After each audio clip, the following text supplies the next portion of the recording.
যেগুলোর তথ্যগুলো জানলে আপনারা একদমই অবাক হয়ে যাবেন। শুরুতেই যেটাকে দেখছেন, এটা একটা রেলপথ, বিশ্বের সবচাইতে ভারী শুষ্ক রেলপথ, যাকে বলা হয় হাউজি রেলওয়ে। এটা চায়নাতে অবস্থিত আর এটার দৈর্ঘ্য হচ্ছে 1800 কিলোমিটারেরও বেশি। চিন্তা করে দেখুন, ওয়ার্ল্ডের সবচাইতে ভারী এবং শুষ্ক রেলপথ, যার দৈর্ঘ্য 1800 কিলোমিটারেরও বেশি। এরপরে একটা অদ্ভুত পাহাড়ি রাস্তা দেখায় আপনাদেরকে। এটা হচ্ছে এক লেনের রাস্তা, পাহাড়ের মাঝ বরাবর কেটে এই রাস্তাটাকে তৈরি করা হয়েছে। গাড়িটা কত রিস্ক নিয়ে যাচ্ছে চিন্তা করে দেখুন, কি অদ্ভুত একটা রাস্তা। আচ্ছা, তথ্যগুলো জানাই। এটা হচ্ছে চীনের দক্ষিণ তাইহাংয়ের সবচাইতে বিপজ্জনক পাহাড়ি ঝুলন্ত রাস্তা, যার দৈর্ঘ্য 7.5 কিলোমিটার।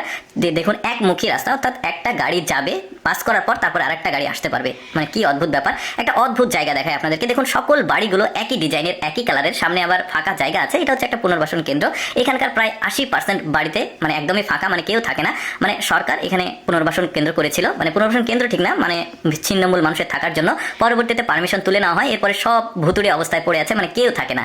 এরপরে একটা অদ্ভুত রাস্তা দেখায় আপনাদেরকে। এটাও চীনের পাংটন স্ট্রেইট হাইওয়ে রেল সেতু, আর এটি হচ্ছে অন্তঃসমুদ্র রেল সেতু, বিশ্বের একমাত্র এটা দীর্ঘতম হাইওয়ে রেল ক্রস সমুদ্র সেতু। এটা বুঝতে পারছেন, আমি যেগুলো দেখাচ্ছি একদমই এক্সক্লুসিভ, অনেকে দেখেনি। দেখুন, এটা একটা হোটেল। প্রথমে দেখে ভাববে কি একটা জায়গা তৈরি করে রেখেছে। এই হোটেলটার নাম হচ্ছে বাগডুয়া ডিকান ইউননান, মানে একটু নামগুলো কঠিন যেহেতু চায়না নাম, আর এটা তো চায়নাতে অবস্থিত। আর আশ্চর্যজনক ব্যাপার হচ্ছে, শীতের সময় এখানে গরম থাকে আর গরমের সময় এখানে ঠান্ডা থাকে, মাটির নিচে একদম সব মানে হোটেলগুলো। চিন্তা করে দেখুন। এরপরে একটা আশ্চর্যজনক মানুষকে দেখায়। দেখুন, এরা হচ্ছে চায়নার কিংলিং পর্বতমালায় একটা বাড়ি রয়েছে একদম পাহাড়ের মাঝামাঝি। 80 বছরের বৃদ্ধ, একটা বয়সের বৃদ্ধ, উনি কিন্তু একাই বাস করেন। এখানে কোনো যোগাযোগ ব্যবস্থা নাই, এখানে কোনো কারেন্ট বা কোনো সুযোগ সুবিধা নাই। তারপরেও 80 বছরের এই বৃদ্ধটা এখানে বসবাস করে। আপনাকে যদি রাখা হয় কি একটা অবস্থা হবে চিন্তা করে দেখুন।